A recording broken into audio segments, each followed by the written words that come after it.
Well, first of all, you can't give anything mentioned in this dimension it can't be given because the simple fact this is all illusion. Is when you step across, this is like you've been to a picture show, and it's rather petty, and you're just the liberation is just ecstasy. Once you're clear away from it, it's ecstasy. The other thing is that somehow I felt I didn't see anything, but I felt that I was one with God. There's rules of creation that if you talk about them, you mess them up. In other words, there's a formula. There's a formula for creation. And one thing you don't do is brag about it. That destroys it. In fact, I don't think a person should really go for enlightenment except individual proof of survival. It's not being enlightened. Enlightenment can mean a whole lot of different things.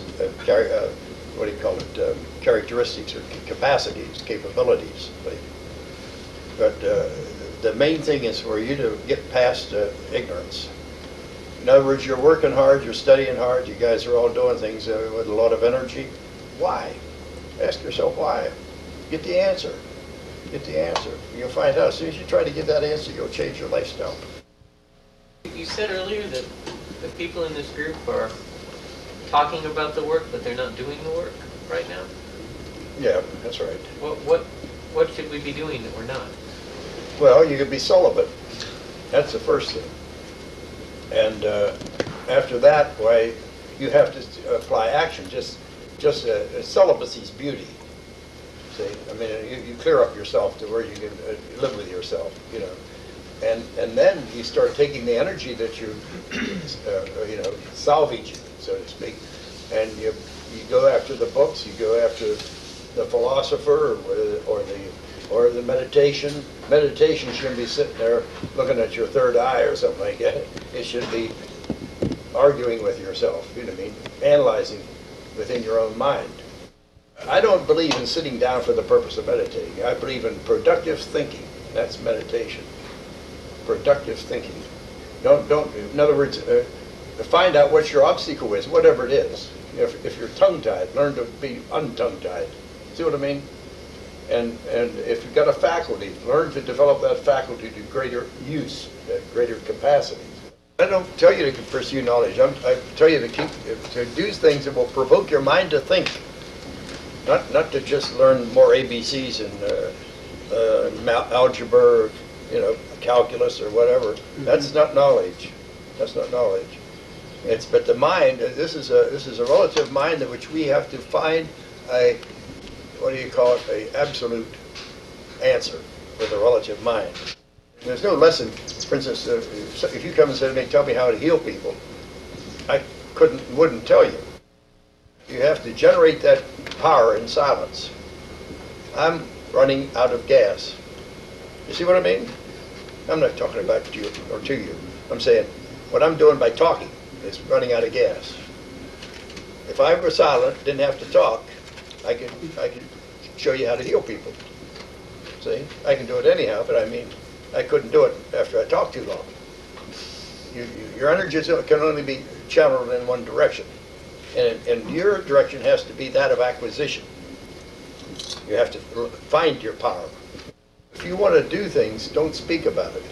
Now, like you asked me, you guys will ask me questions, how do I do this? And I don't want to tell you. And it's not because I'm playing games with you. It's because that destroys the formula. You cannot have theatrics. If you have a theatrical attitude, you can't do it. You can't do any of this stuff. See? And in the Direct Mind Experience book, I wrote a betweenness, and betweenness is the formula. And that's how this is done. In other words, what happens when you get control of yourself, you will feel powerful. And if you're not in control of yourself, you will always feel inferior.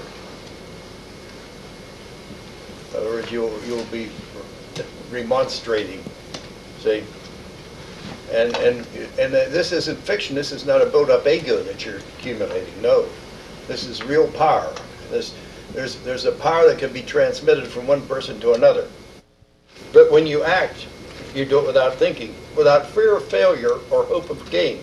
I can advise, I can even go give a talk and maybe get some people interested. But the wrong thing to do is to try to coerce or to be, what do you call it, an orator, to sweep people off their feet. This is nonsense. The thing is, the reason I hang around is that there's a door open. And some of you people, if you ever want to go through the door, you fight your way up to it. I'm not going to bother you. I'm not going to coerce. I'm not going to raise hell. I may say, hey, you're spelling this wrong. See? But I'm not going to. You'll see the way I react. I said, there's people who have an ability in this group now that have an ability to go the whole trip. But number one, they should fight. The symptom of success, to me, is when you people start fighting. The formula is very simple. You take the first step, and if you're down inside yourself, you feel that this is right, you do it, and if you don't, well, you don't pay attention. That's it. You have a poem in Caroline that's something about saying goodbye and you'll leave, but vaguely. That always seemed like a strange poem. I don't know, do you remember what I'm talking about? I will take leave of thee. Yeah, I will take leave of thee. And it's really sort of strange that I never quite understood. Mm-hmm. And you say, well, were you talking about it, your death, or was it? Oh yeah, that's what I was referring to. It's strange, but vaguely. You see, Well, that's what life is. Life is vagueness. It's all vague. That's the reason I say when you hit this, you're not going to worry about proof. This life is tremendously vague. We don't know what we're doing from one day to another. We don't know what was really true, what we can go on. Everything's a postulate. We set up a postulate, and then we try to prove the postulate the way we want it to be proven. See, in other words, heaven has to be a happy place. You know, heaven has to be a place where there's creation, causal creation. Maybe it is, maybe it isn't for some people. See, that part's not important. Well, on Wednesday, November 7th at 7:30, the TAT Foundation will present a talk by Zen teacher and author Richard Rose entitled The Absolute Experience, the Autobiography of a Zen Master. Now, I'm going to need help with this, trust me, so remember those phone numbers. Mr. Rose is in the studio with me, and we're going to attempt to learn as much as we can in the time allowed. Good morning. Good morning. Good to have you here all the way in from Wheeling, West Virginia, right? Glad to be here. Well, can you explain a little bit about Zen? Explain what Zen is, so maybe we can start off on that footing for all of the uninitiated. Zen is the purest psychoanalytical system that exists. It's a perfect psychological system because it defines. We don't define. The average person does not define. They accept. When I was a kid, I was told there was a God, and he was somehow connected with the altar and the church. And when I got older, I realized he wasn't there, even though they were eating the wafer that was supposed to be him. It just didn't add up. But does it all connect to religion? It doesn't all connect to religion, does it? Well, religion is belief. That's what the word is, a Latin word from religio, and it means I believe. I don't believe. A philosopher searches for the facts, the truth, the definitions. A person must define themselves. Who are you? See, and who was I besides being a Catholic? Anybody can be a Catholic. Anybody can be a church person, or they can be belong to some cult from the East and not actually have ever defined who they are besides the body. The body's evident. But what are we besides the body? But you know what you are. I mean, it's a matter of somebody can give you a stamp, but you know what you've accomplished. You know what you are. Yeah. Then you have had an experience, and this happened many years ago. This is not recent. 1947. You've been around for a while. 1947. Okay. You had an experience. You were on a search. You were on a quest. And I went back and was sitting in a yogi posture on a bed one day in a rooming house or hotel over there. It was one of those cheap hotels, and I got a pain in my head. A pain in your head. Pain in the center of my head up here, and I thought it was death. It was a stroke. That's funny you would think that. Huh? Why would you think that? Oh, he got enough pain, you think it's going to make it bad. A real stabbing pain, not like Oh, a headache. it stayed with Okay. me. It stayed with me, and I went unconscious. Mm-hmm. And when I went unconscious, I went out the window. This is broad daylight. This wasn't nighttime or anything. I went out the window, and I thought, oh boy, I can get around. And I looked up and I saw these snow-capped mountains. I think of the Cascade Mountains or Olympic Mountains or Mm-hmm. Washington, and that's where I went. I just took off, and when I landed there, I found myself standing in a place, and I knew that I had become one with the absolute. This is the thing I knew, because I could see anything I wanted to see. I was conscious of the earth, that my memory. I still had my memory with me about the people I knew, and I was wondering if I could see the people of the earth. And then I saw millions of them coming up the slope. So after a while, I thought, geez, this is, you know, I can do anything I want to do here. How long did it last? I have no idea. I'll tell you why. Because when I come back, it was very traumatic.